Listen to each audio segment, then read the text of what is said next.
Greetings, one and all, and welcome to Lovey's Café.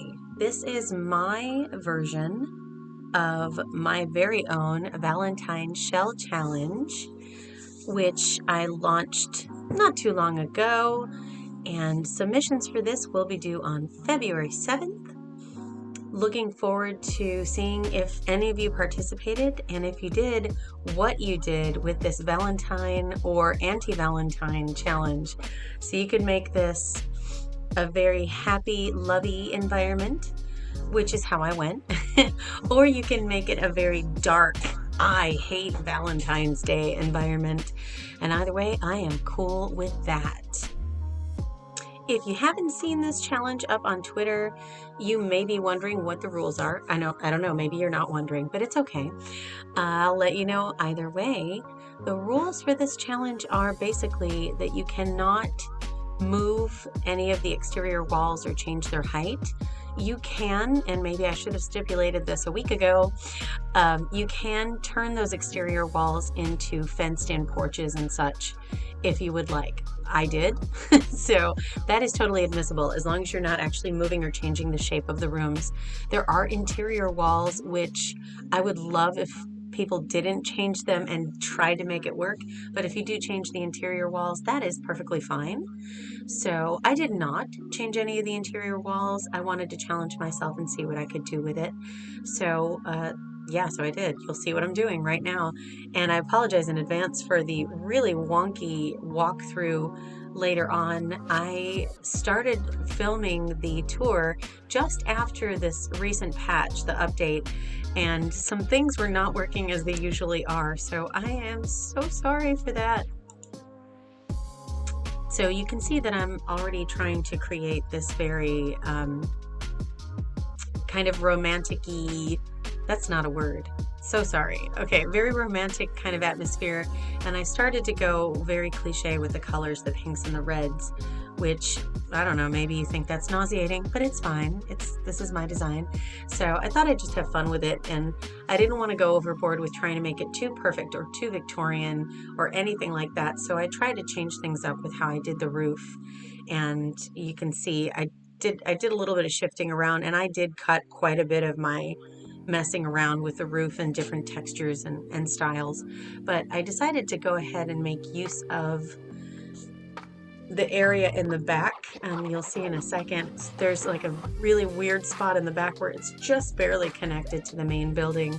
And then there were those two columns. I went ahead and added more columns back there, just two others, and created a space, kind of like this veranda space in the back, which is adjacent to an outdoor eating area, kind of a courtyard area connected to that outdoor eating area. So it's kind of cool. It's not something I would have set out to do probably if I hadn't set up this particular challenge the way that I did, but I set it up without anything in mind, which is how I've done the two challenges that I've put together. And then afterwards, I like the challenge of trying to figure out how to make it something, even though I didn't have anything in mind. I don't know if other creators do that. Like when you make your shell challenges, do you have an idea of what you would like to see it become in the end, or do you just make the shell and just go for it? I tend to do the latter. I do that second choice there. I go for the shape. It's very random and like zigzaggy and weird, and then later I try to make something out of it. And I like to think that other people enjoy that kind of challenge too, when there's no expectation whatsoever and you can just go to town and have fun. So you can see I'm changing some stuff around here outside.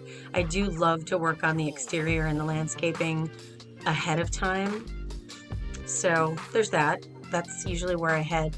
I did cut out, for those of you who like my elaborate, kind of very English gardens that I throw into most of my builds, especially the historic ones, that I did not film. I did film it. I just cut a lot of it out. I did not put in all of the flower placement and, you know, where the dirt is and all those shapes. So you can see most of it completed here as we go around the house, and started to do some of that courtyard area and that little patio seating area. Tried to make a space where people could hang out together, but still have, you know, some private space. So there could be a lot of people there at once and still be spread out. And then I head back into the house and start working on the beautiful bathrooms. They're gonna match, even though there's a male and female door. I'm gonna make them look exactly the same because, you know, I didn't see any need to be too, you know, gender role weird about the bathrooms. That's not really important to me. I just wanted them to look pretty and this within this Valentine theme. Don't ask me why I came up with a Valentine challenge. It's not like it's my favorite holiday or anything by any means. It just seemed like a lot of fun, and I wanted to do a challenge at the end of January, and I figured this is timely and appropriate. So hopefully you're enjoying watching this. If you would like to participate, you still have time, because I didn't launch a video earlier this week, so I decided that this one could go up immediately today, and that way you still have a couple of weeks to really dig into this if you're interested, and hopefully what I did doesn't influence you whatsoever. I don't think it will, but yeah, have a lot of fun with it. If you have time, of course, don't stress out, but I would love to see what everyone's creating. I think there's a small possibility that my mother may be participating in this challenge. If you haven't heard in previous videos, I've gotten her addicted, and I mean addicted to The Sims.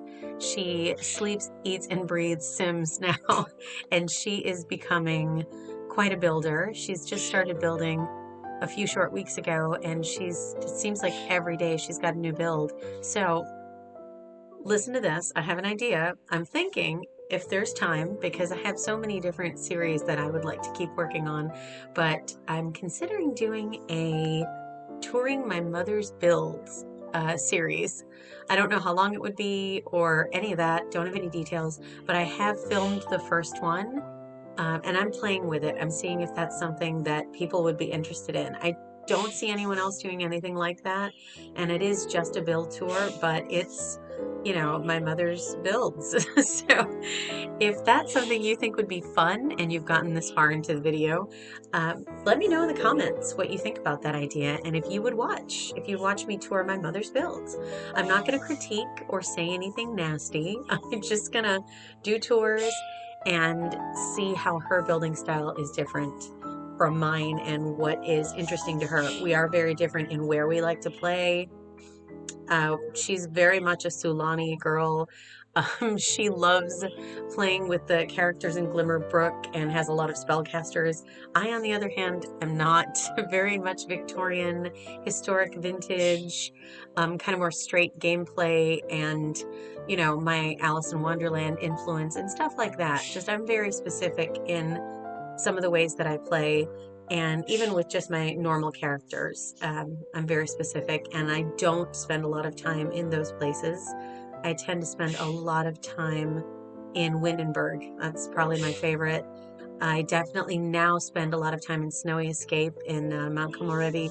So yeah, different. Snow, the beach. I think it would be cool. So let me know what you think. Here I have finally cheesed up the downstairs with plenty of, you know, Valentine teddy bears and Valentine cards and red and pink. And upstairs I've decided to take a slightly different tack, doing it like a more warm and inviting color palette upstairs that's just very relaxing. But we'll get back to that, because now I have started to build, and I cut some of this out as well, an upstairs private party room, which I seem to do this a lot in these bigger builds, but it's kind of fun because you can actually, because this is a cafe, you could probably use this for an event, in which case you could have birthday parties up here. If you really wanted to, you could have a tiny wedding reception. So there's the luxury party tables where you can just have all that food immediately available to you. I thought about putting a cake table up. That's something you can add if you want to do a wedding reception, but this is a great place to just have, you know, an engagement party would be great here if you wanted to do that with your Sims. There's just a lot of possibilities. So I made it a little bit fancier upstairs so that you could have that luxury party with your friends. You know, 8, 10 friends maybe. You could get maybe 12 friends invited to a setting like this. And I think it would be a nice little party, nice little formal-ish party, a little bougie, if you will. So I didn't show every little aspect of building that because I just wanted to give you a little taste of where I was heading with it. But that's pretty much it. Just have a few drinks, have fun. And there is a bar up there, so you'd have to hire a bartender. There's also one in the courtyard, which I'll show you later. So here on this floor, I apologize if you weren't up for hearing me talk for the whole video. It might happen. So sorry. Okay. So here we're just doing a much more casual. I will change this wallpaper in a second, I think. Just now, like immediately.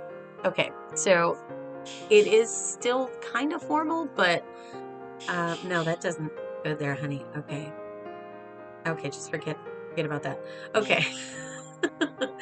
We're trying to make it look so romantic that it's just there's a lot of going back and forth, but I promise we're done. Topiary, we're good. So we're back downstairs. I end up moving some bookshelves around and finally decide to make like a computer workspace back here in the corner, which I think is perfect because don't people hang out at Starbucks and like do work, bring their laptop and stuff? In this case, we already have a couple of public computers. And there are tables where you could bring your own laptop or whatnot. There is a tablet. I feel like somebody must have just left it at some point, but every single time I come in here, there it is on the floor, just sitting. And you'll see the area in just a moment. It's right at the end of the main hallway there.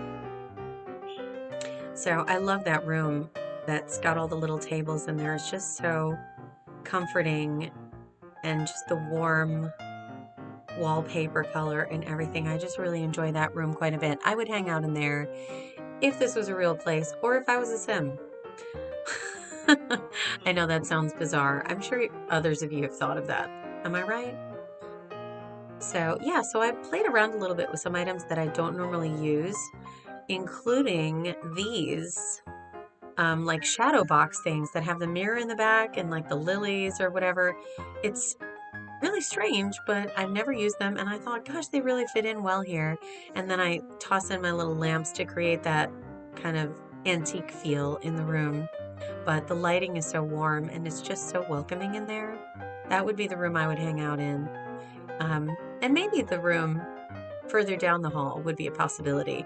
I like these. Oh my gosh, I love classing up this room with these drapes and then adding the little features like the chalkboard. And I'm totally in love with little details like the coffee pots that you'll see up in a minute. Now here we are making that little end of the hall nook where I don't know why, but there's the rogue tablet down there. Every once in a while when I come in, just everybody uses it and then puts it back on the floor. I guess I should make more space on the table. This table right here, I tried to use some new items, and I found when I went in to play with it that someone had stolen that stack of books on the left-hand side. I guarantee you it was a neighborhood action plan, and oh my god, how much do I hate NAPs, because sharing is caring is not my friend. You lose sinks, counters, chairs, sofas. People just come in and take them. Why? Sharing in this case is not caring. Anyway, what I was shooting for here is that books and coffee vibe, you know what I'm saying? It is definitely like those Starbucks that are in the Barnes & Noble. Oh my god, how I love that.